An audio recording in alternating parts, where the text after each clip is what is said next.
La clase social es una de las muchas maneras en que una sociedad se estructura y organiza las relaciones entre sus miembros.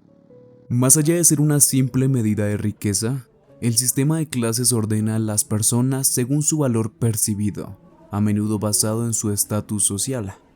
Estas evaluaciones suelen estar ligadas a factores como la ocupación profesional o el nivel educativo. Sin embargo, hay un aspecto que muchas veces pasa desapercibido: el papel que juega el lenguaje en este sistema y cómo puede contribuir a reforzar las divisiones de clase. La doctora Sonja Ordoin, una académica y practicante en el ámbito de la educación superior, comparte una experiencia que ilustra este punto. Al enviar un capítulo de un libro que estaba escribiendo, recibió comentarios del editor que le hicieron reflexionar. Le indicaron que el uso de la palabra folks no era adecuada para la escritura académica, ya que se consideraba demasiado informal. Incluso su elección alternativa, individuos o individual, también fue rechazada por ser considerada insuficiente. El editor le sugirió usar people, el término que se consideraba más formal y profesional para una publicación de este tipo. Lo irónico de la situación es que, precisamente, Ordoin estaba escribiendo sobre cómo la clase social y el clasismo lingüístico se manifiestan incluso en el ámbito académico, y aquí estaba enfrentándose a esas mismas barreras en su propio proceso de escritura. Como ella misma lo expresó en un artículo sobre el escrutinio del lenguaje como una forma de clasismo, esa respuesta me dolió un poco, no porque me pidieran que reforzara mi borrador del capítulo, sin duda necesitaba mucho trabajo, sino porque me informaban, una vez más, de que mi elección de palabras preferida y familiar, y por lo tanto el lenguaje y la voz, no eran lo suficientemente buenos, demasiado vulgares, poco profesionales.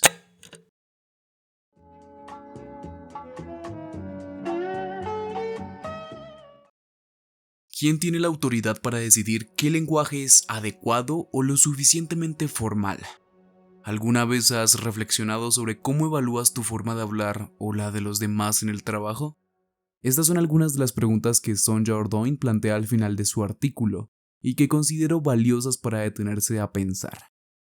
Algunos podrían decir que parte de ser un profesional es entender el contexto y ajustar nuestra manera de hablar, es decir, adaptar nuestras palabras, tono o lenguaje dependiendo de quién nos escucha. Pero, ¿no es esto una contradicción? ¿No deberíamos sentirnos obligados a adaptarnos a las normas lingüísticas de las clases media y alta para desempeñar bien nuestro trabajo?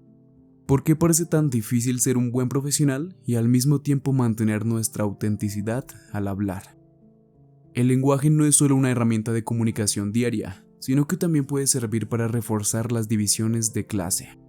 A pesar de la diversidad lingüística, persiste la idea de que la única forma correcta y válida de hablar y producir conocimiento es a través del español estándar, como lo dictan las gramáticas normativas. Las lenguas indígenas, así como las variantes del español asociadas a clases sociales más bajas o a comunidades afrodescendientes, son frecuentemente vistas como menos complejas. Esto refleja un tipo de racismo y clasismo, donde las formas de hablar vinculadas a personas blancas, mestizas educadas o académicos españoles, así como las empleadas por instituciones estatales, son consideradas las más legítimas y prestigiosas. En el espacio público, cuando alguien se aleja de estas normas lingüísticas, suele ser objeto de burlas, insultos o incluso se le niega la participación política. Las escuelas, al enseñar lectura y escritura, tienden a reforzar la hegemonía de la lengua considerada estándar, tratando a todas las demás variantes como inferiores o incorrectas. Y no sé, pero esa ideología me trae a la mente cierto pueblo del pasado, aunque, quién sabe, tal vez solo sea una coincidencia.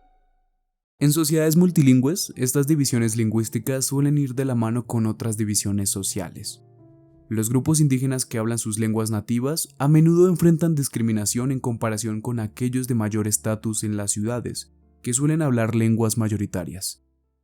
Un ejemplo lo encontramos en las novelas de Elena Ferrante, ambientadas en el Nápoles de los años 50, donde se describe cómo el idioma napolitano, una lengua distinta al italiano, fue prohibido en la escuela en favor del italiano estándar. En muchas regiones, los idiomas dominantes, como el inglés o las lenguas de antiguas potencias coloniales, continúan reforzando estas divisiones.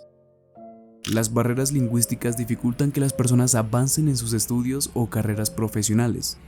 Para interactuar con la burocracia o el sistema político, hablar el idioma dominante casi siempre es un requisito.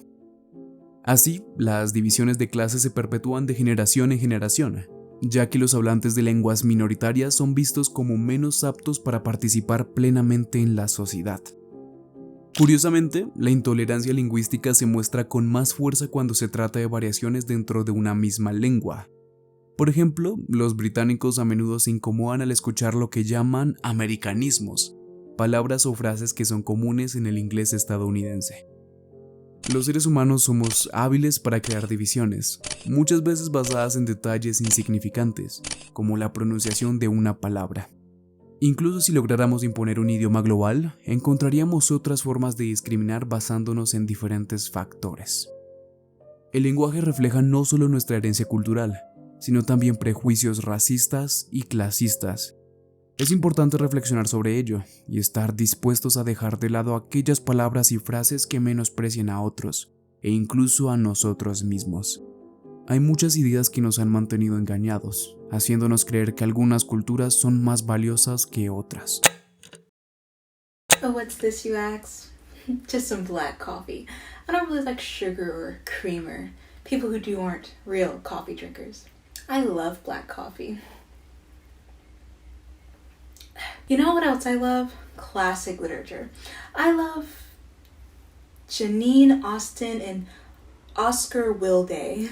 I am one of the last few people in the world who actually have high intellectual taste. Only commoners and plebeians ingest pop culture.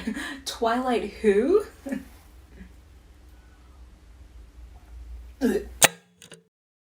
No existe una manera superior de hablar, ningún idioma es intrínsecamente mejor que otro, ni un dialecto es más válido. Creer que estamos en una jerarquía superior solo por utilizar un lenguaje que se ajusta a la norma es un error, y nos convierte en partícipes de la discriminación lingüística.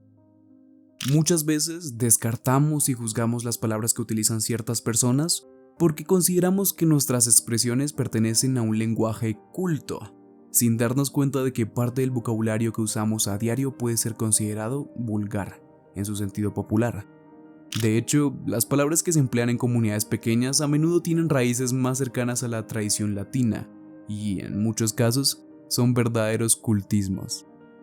Pero no solo el vocabulario es objeto de críticas constantes, también lo son aspectos no lingüísticos, que forman parte esencial de la comunicación.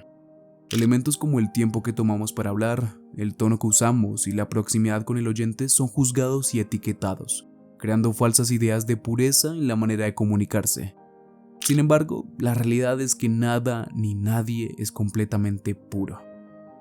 Desde pequeños nos han educado para seguir ciertos patrones normativos que, ya sea de manera consciente o inconsciente, proyectamos en nuestras palabras. Pero esto no significa que la forma en la que nos enseñaron a hablar sea inamovible. Podemos y debemos cuestionar ideologías que carecen de fundamentos científicos o de humanidad. Al final, debemos recordar que, al igual que la sociedad, la lengua está en constante cambio y evolución.